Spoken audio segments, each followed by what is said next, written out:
देखिए, आपके दो सवाल बड़े अहम हैं। सबसे पहली बात तो यह है कि अगर बीजेपी जब अपोजिशन में रहती है तो बीजेपी यही कि 2004 से 2014 तक बीजेपी ने भी कई मरतबा पार्लियामेंट की कार्रवाई को चलने नहीं दिया। पार्लियामेंट की कार्रवाई कई सेशंस ऐसे ही ख़राब हो गए, जैसा आपने कहा।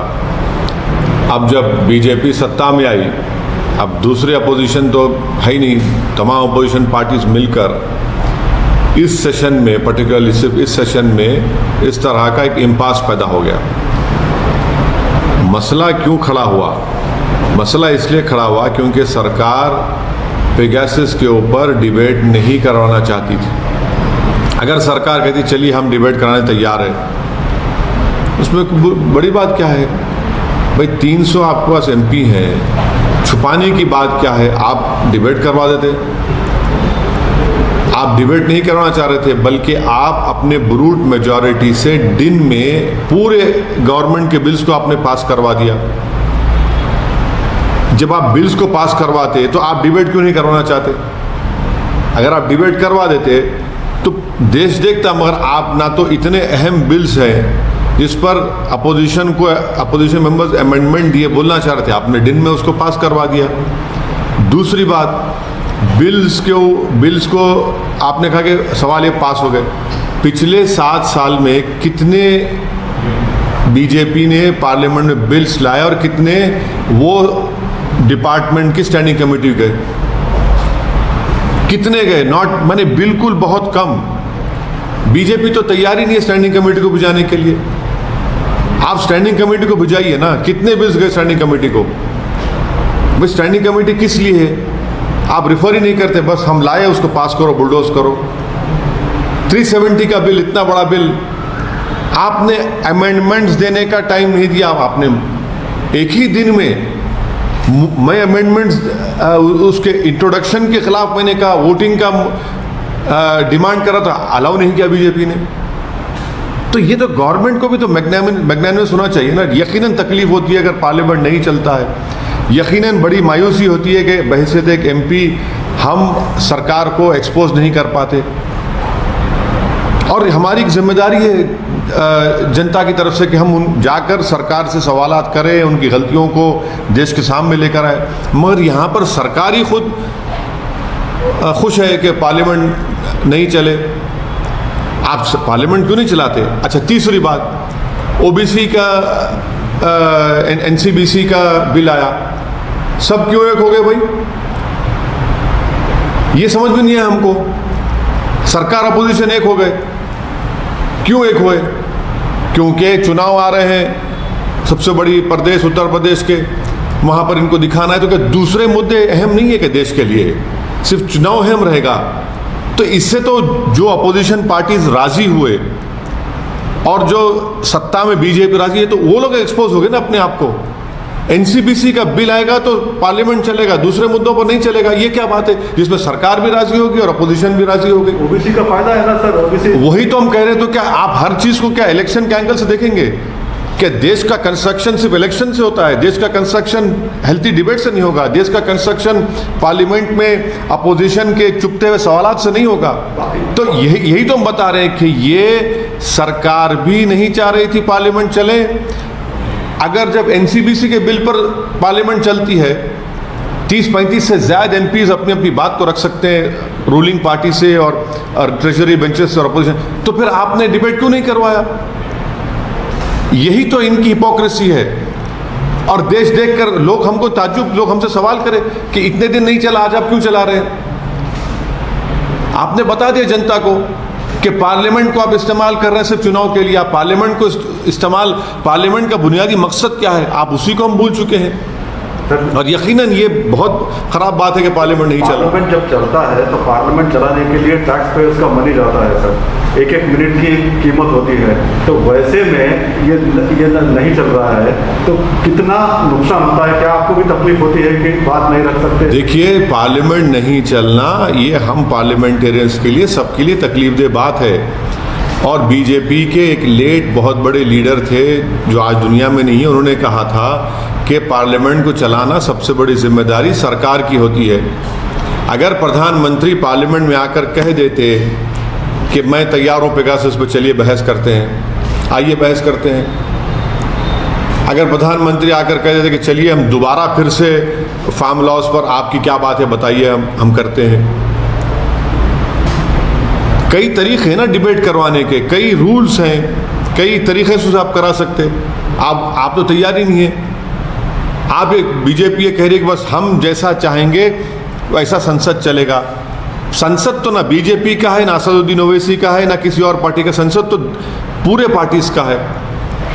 पार्लियामेंट सिर्फ एग्जीक्यूटिव की नहीं है ना, पार्लियामेंट सेपरेशन ऑफ पावर्स में खुद एक अलहदा चीज़ है। अब जब से मोदी प्रधानमंत्री बने हैं वो सेपरेशन ऑफ पावर्स की थ्योरी की धज्जियां उड़ा चुके हैं। और मैं आज कह रहा हूं कि मुझे सख्त आपत्ति थी उस वक्त कि नई पार्लियामेंट की बिल्डिंग का संग बुनियाद प्राइम मिनिस्टर क्यों करेंगे। प्राइम मिनिस्टर ने करके दिखा दिया कि अब एग्जीक्यूटिव लेजिस्लेचर पर भी हावी हो चुका है। गलत क्या? क्यों? पार्लियामेंट अलग है एग्जीक्यूटिव से, एग्जीक्यूटिव बिल्कुल अलग है। एक एग्जीक्यूटिव कैसा आकर पार्लियामेंट की बिल्डिंग का बुनियाद करेगा? मेरा मानना, पैसे भाई आपको बजट कौन बनाता है? पार्लियामेंट का बजट अलग होता है, फिर वो कैसे तय करेंगे? पार्लियामेंट का सेक्रेटेरिएट अलग है, पार्लियामेंट का सेक्रेटेरिएट अलग है। ये तो theory of separation of powers basic structure का हिस्सा है हमारे। अगर नई पार्लियामेंट की बिल्डिंग का अगर किसी को उसका फाउंडेशन डालना था तो स्पीकर ओम बिरला को करना चाहिए था, ना कि प्रधानमंत्री को। बल्कि प्रधानमंत्री ने करके बता दिया कि अब एग्जीक्यूटिव ही जो चाहेगा चलेगा, तो वही देख रहे हैं हम लोग। आपके पास 300 MP है, ये देखिए पावर इटर्नल नहीं होता। आज आप प्रधानमंत्री हैं, कल आप नहीं रहेंगे, कोई और बनेगा। तो आपने तो एक प्रेसिडेंट डाल दिया ना, एक रिवायत डाल दी आपने, कल वो करें आपने किया था। इससे पार्लियामेंट की जो खूबसूरती, पार्लियामेंट का जो विखार है, इन्हीं चीज़ों से मुतासिर हो रहा है। पर सर 98 आवर्स में से सिर्फ 21 आवर्स लोकसभा चला है और जो सरकार है वो कह रही है कि ओपोजिशन, वो 21 आवर्स में से तो 8-9 घंटे तो सिर्फ NCBC के डिबेट में चले गए। मेरा बोलना ये है कि जब आप NCBC बिल के ऊपर जब सरकार और अपोजिशन राजी हो गए तो दूसरे मुद्दों पर क्यों राजी नहीं हुए? किसान पे भी बात करना चाह रहे थे राजस्थान, फिर किसान पे भी कोई करने के लिए तैयार ही नहीं आप था। डिबेट नहीं करवाना चाह रहे ना? अरे रेडी थे। देखिए, दूसरे हाउस की मैं राज्यसभा की नहीं जानता, मैं लोकसभा की आपसे कह रहा हूं। अगर सरकार कहती कि हम कल ये डिबेट कराएंगे, आप BSE में डाल दीजिए उसको और बोल दीजिए शुरू हो जाएगा। आप तो सुनने ही तैयार नहीं है ना अपोजिशन में। कितने बातों पे ये बिल्कुल, लेकिन जैसे पार्लियामेंट में आते हैं बिल्कुल गलत बात है। सरकार खुद नहीं चाहती थी कि पार्लियामेंट चले और इसीलिए आपने ख़त्म कर दिया, जबकि पार्लियामेंट को उसका 13 तारीख तक पार्लियामेंट चलना था। आपके जितने बिल्स थे आपने करवा लिए पूरे दिन में, उसके बाद बोला कि जाओ भाड़ में जाओ, हो गया हमारा काम। सरकार खुद नहीं चाहती पार्लियामेंट चले। सरकार पार्लियामेंट में क्रिटिसिज्म को सुनने तैयार ही नहीं है। सर एक और खास बात हुई, ये बार जब पार्लियामेंट हुआ तो पूरे अपोजिशन पार्टीज कपिल सिब्बल के घर पे जो है डिनर पे गए, उन्होंने सब पार्टीज को बुलाया। तो आप इतने इम्पोर्टेंट लीडर हैं, आपकी बात काफ़ी अहमियत रखती है, तो आप क्यों नहीं है सर उसमें? क्यों आपको, क्या आपको एक अनटचेबल कहा जा रहा है? अरे सुनिए, ये एक प्राइवेट पार्टी थी। मेरी नेक तमन्नाएं जनाब कपिल सिब्बल के साथ हैं, अल्लाह उनको सेहत दे, अल्लाह उनको और खुशियाँ दे। अरे भाई, उनके घर में वो किसी को बुला सकते हैं, मुझे नहीं बुलाए तो मुझे किस बात की तकलीफ है? ये जो ना बीजेपी के खिलाफ सभी नहीं, अरे भाई वो समझ जाइए। नहीं, कपिल सिब्बल साहब अपने घर में किसको मेहमान बनाना वो उनका इख्तियार है। हम तो सिर्फ खुश हैं और हम उनको मुबारकबाद देते हैं और उम्मीद करते हैं कि अल्लाह उनको और सेहत दे और वो और आगे बढ़े। मेरा सवाल ये है कि अपोजिशन जब पूरा एक हो रहा है बीजेपी के खिलाफ, तो आप तो पहले से डे 1 से बीजेपी के खिलाफ है, तो आपको क्यों नहीं शामिल किया जाता? आपके आइडियाज क्यों नहीं दिए जाते? नहीं, मैं क्या बताऊं उस बारे में। मैं तो ना तो किसी के नाश्ते का मोहताज हूँ, ना ब्रेकफास्ट का मोहताज हूँ, ना किसी के घर के दावत का मोहताज हूँ। मैं सिर्फ अल्लाह का मोहताज हूँ और जनता का मोहताज हूँ, बस है। मेरे सर से या कोई सींग तो नहीं निकलेगा ना अगर मैं किसी के घर पे जाके ब्रेकफास्ट कर लूँ। नहीं ठीक है, सियासत की है। सर पेगासस ही इम्पोर्टेंट है क्या? बाकी सारे इश्यूज भी तो है ना। वही तो मैं कह रहा हूँ कि जब NCBC क्यों इम्पोर्टेंट हो गया, इसलिए इम्पोर्टेंट हुआ क्योंकि एक substantial number of OBCs Uttar Pradesh में रहते हैं और सरकार को तकलीफ हो गई। उत्तर प्रदेश के चुनाव को सामने रखकर रोका कि चलो करवा दो, और महाराष्ट्र में उनको वहाँ पर भी उनको बड़ा तकलीफ हो रही है। अरे भाई, आप पेगासस भी इम्पोर्टेंट है, फार्म लॉज भी इम्पोर्टेंट है, कई चीज़ें, क्वेश्चन आवर इम्पोर्टेंट है। मेरे 3 क्वेश्चन 11 से 12 तक क्वेश्चन होता है। हर MP की ख्वाहिश होती है कि भाई ड्रॉ में पिछले फर्स्ट 6 क्वेश्चन में मेरा नाम आ जाए। मेरे 3 क्वेश्चन बर्बाद हो गए। इतने अहम क्वेश्चन मेरे क्या था सर? कई चीज़ों पे थे। एक तो एकेडमी में जो लोग हादसे का शिकार होते हैं, फ्राइडे के दिन मेरा 2nd क्वेश्चन था।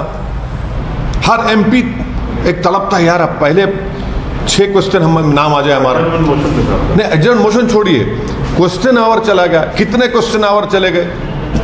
अच्छा, क्वेश्चन आवर कैसे चला रहे हैं? एक तो अपोजिशन चीखे मार रहा है और क्वेश्चन पूछे जा रहे हैं। कौन क्वेश्चन पूछ रहा है? सिर्फ रूलिंग पार्टी के। ये तो ठीक तरीका नहीं है ना। ये तो भारत की डेमोक्रेसी का अगर लोगों जनता के सामने गलत मैसेज जा रहा है। सर, उत्तर प्रदेश का चुनाव नजदीक है, एकदम सर पे आ गया है, आप भी तैयारियां कर रहे हैं, लेकिन लोगों का ये कहना है कि लैला अपने पत्ते अभी तक नहीं खोले।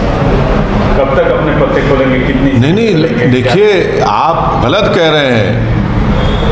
लैला के में ही दीवानगी है। लैला को देखने में लैला के हर बात पे दीवानगी हो रही है।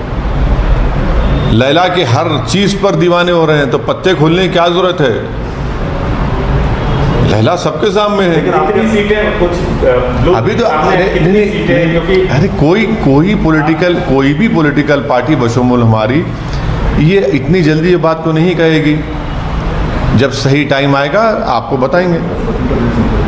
सर, आपके दोस्त राजभर जाके स्वतंत्र देव से भी मिल के आए हैं। देखिए, राजभर, ओम प्रकाश राजभर साहब जो संकल्प मोर्चा बना है, MIM पार्टी उसका हिस्सा है, उन्होंने जो बयान जो दिया था उस पर हमको ऑब्जेक्शन है। बाद में राजभर साहब ने ये क्लैरिफिकेशन दिया है कि वो बीजेपी के साथ नहीं जाएंगे। तीसरी बात ये कि मेरी ओम प्रकाश राजभर साहब से बात नहीं हुई है। मैं ज़रूर उनसे बात करूंगा और बात करके हमारी जो बात है, हम क्यों संकल्प मोर्चा में आए कि हम योगी आदित्यनाथ को दोबारा उत्तर प्रदेश का मुख्यमंत्री बनाने से रोकेंगे। लेकिन वो जाके नहीं, बाद में उन्होंने अपनी बात को ये कहा भी है। मैं जब पर्सनली उनसे बात कर लूँगा फिर आपके सामने आपके आके कहूँगा।